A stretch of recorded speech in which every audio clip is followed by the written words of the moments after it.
Ang susunod na programa ay rated PG. Patnubay at gabay ng magulang ay kailangan sa mga batang manonood.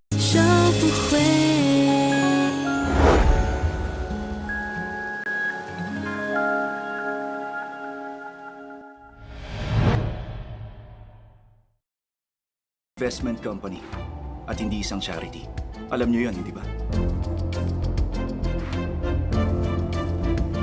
Maraming salamat sa pagpunta niyo.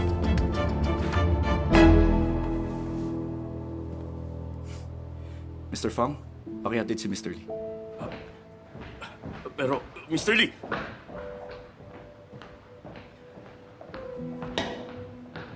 Mr. Lee!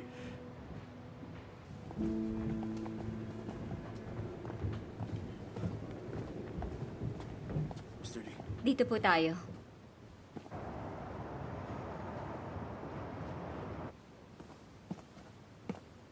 Matatagalan pa ang technical breakthrough. Kapag nangyari yon, mapapalakas nito ang domestic chip production. Kaya ipagpatuloy mo lang yan at gumawa ka ng sarili nating patents. May tiwala ako sa'yo. Ibibigay ng Yun Chuang ang lahat ng suporta. Salamat, Mr. Shi. Kung mareresolba natin ang issue sa pondo ng R&D, sigurado akong malaki ang magagawa natin. Bibisita ulit ako sa Leon bukas. Pag-usapan natin yan. Sige, alis na rin ako.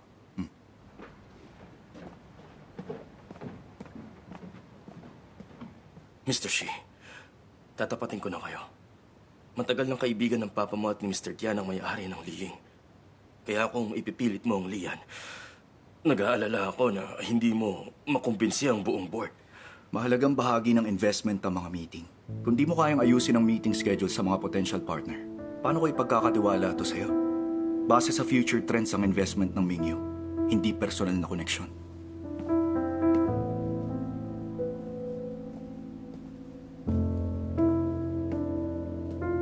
Mr. Tian, biglang dumating si Mr. Shi kanina. Hello, sir.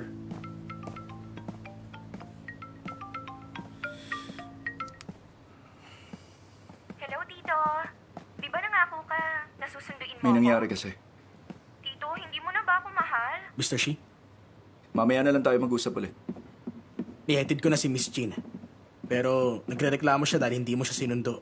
Gusto niyang malaman mong nagtatampo siya. May sasabihin ka pa? Meron pa. Hindi ka raw makontak ni Mr. Guanji sa phone mo. Anong kailangan niya? May i-host siyang dinner sa Warner Estate. Pinipilit niya na pumunta ka. Busy ako. Inaasahan ni Mr. Guanji na yan ang sasabihin mo. May mahalagang tao raw siyang ipapakilala sa'yo.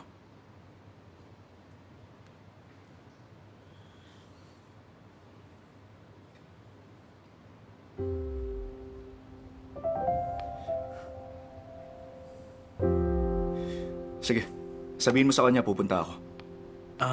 Paano pala yung interview mo? Ipaliwanag mo sa kanila ang sitwasyon at i-reschedule mo na lang. Sige, gagawin ko na.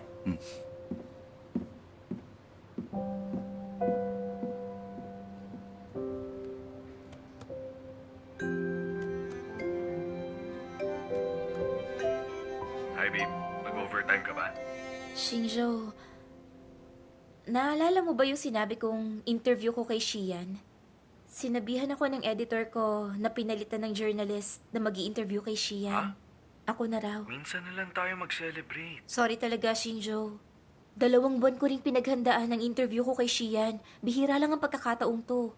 Ako raw ang gusto niya. Kapag hindi ko ginawa, wala kaming cover story sa next issue. Alam mo naman na maraming kwento tungkol sa kanya. Wala pa siyang naging interview mula nung itinayo niya ang Mingyu Yunchuang. Ito ang una niyang exclusive interview. Sige, mag-celebrate tayo pagkatapos. Hihintayin kita sa baba ng office niyo. Pasensya na talaga, Xingzhou. Biglaan talaga. Ayos lang, naiintindihan ko. Matagal ka naghanda para sa interview na to. Kailangan mong sulitin to. Maraming salamat, Xingzhou. The best ka talaga. 7 p.m. ang interview ko. Pipilitin kong matapos agad. Masasamahan pa kita na mag-blow ng kandila sa birthday cake mo. Kapag tapos ka na, susunduin kita. Isasend ko ang location mamaya. Salamat talaga.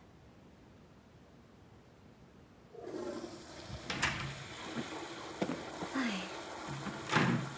Ayos lang talaga sa boyfriend mo. Okay lang daw. Sabi pa nga niya, susunduin niya ako. Ay, Alam mo, napakaswerte mo. Napaka-understanding talaga ng boyfriend mo. Samantalang ang boyfriend ko napaka-possessive. Kapag hindi ko siya sinipot, magagalit siya sa akin. Kahit ano pang dahilan ko. Tara na.